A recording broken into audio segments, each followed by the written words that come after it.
বন্ধুরা আজকে শর্ট ভিডিওতে বলবো নিম্নচাপের বৃষ্টিতে জবা গাছের পরিচর্যা। প্রচণ্ড বৃষ্টিতে আমাদের বাগানের প্রত্যেকটা টবের মাটি কিন্তু একেবারেই ভিজে হয়ে রয়েছে।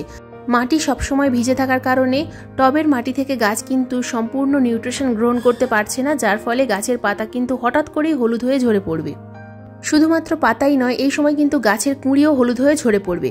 তাই এই সময় কিন্তু আমাদের বাগানের প্রত্যেকটা জবা গাছে কয়েকটা ছোট ছোট কেয়ার টিপস ফলো করতে হবে। টিপস নাম্বার 1, এই সময় ফাঙ্গিসাইড অথবা হলুদ গোলা জল গাছে যখনই বৃষ্টি থামবে স্প্রে করতে হবে। 1 লিটার জলে 2 গ্রাম ফাঙ্গিসাইড অথবা 2 গ্রাম হলুদ গুঁড়ো মিশিয়ে প্রত্যেকটা গাছের পাতায় খুব ভালোভাবে স্প্রে করে দেবে। দেখবে গাছে কিন্তু কোনো ফাঙ্গাস প্রবলেম সহজে হবে না। টিপস নাম্বার 2, গাছে এই সময় বাসি ফুল অথবা পচা ফুল বা পচা পাতা কিন্তু একেবারেই রাখা যাবে না। যদি থাকে সেগুলোকে তুলে ফেলে দিতে হবে, তা না হলে কিন্তু পচা ফুল বা পচা পাতা টবের মাটিতে পড়ে টবের মাটিতে ফাঙ্গাস সৃষ্টি করবে।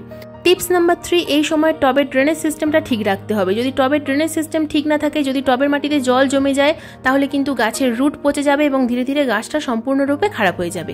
টিপস নাম্বার 4, যদি দেখো যে প্রচুর বৃষ্টির পর টবের মাটিতে জল জমে রয়েছে, যে কোনো কিছু লোহার দণ্ড বা কোনো স্টিকের সাহায্যে এইভাবে কয়েকটা হোল করে দেবে।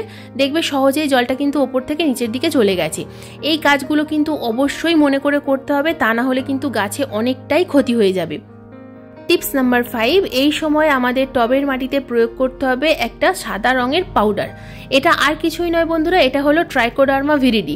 ট্রাইকোডার্মা ভিরিডি যদি না থাকে তাহলে এরকম 1 চামচ পরিমাণ হলুদ গুঁড়ো প্রয়োগ করবে, আর যদি ট্রাইকোডার্মা ভিরিডি থাকে তাহলে কিন্তু অবশ্যই এই ট্রাইকোডার্মা ভিরিডি প্রয়োগ করবে। এটা কিন্তু একটা জীবন্ত ছত্রাক বন্ধুরা, এটা খারাপ ফাঙ্গাসকে কিন্তু মেরে ফেলতে সাহায্য করবে এবং আমাদের গাছকে সুস্থ রাখবে।